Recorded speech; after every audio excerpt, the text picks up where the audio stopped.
I know Fridays are crazy and it's your personal time, but I want to thank you all for coming out. I want to thank Ben, my partner, my advisor. You're the best. I want to thank my project manager, Eric.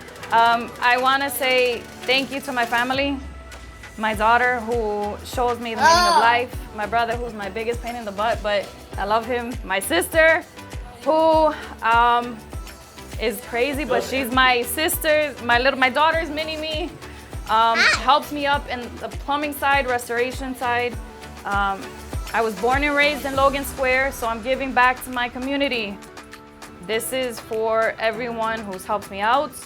I'm giving back to everyone, and I can tell you I'm grateful for the Rescue Plumbing family, who I love and adore. You guys are now my family. Sarah, I love you. Thank you for everything. And for my father. Without him, I would not be here. I love you, Pops. Cheers.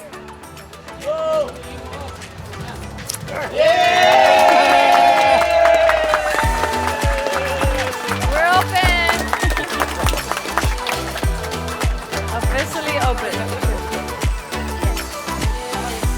Oh man, we're not chugging this.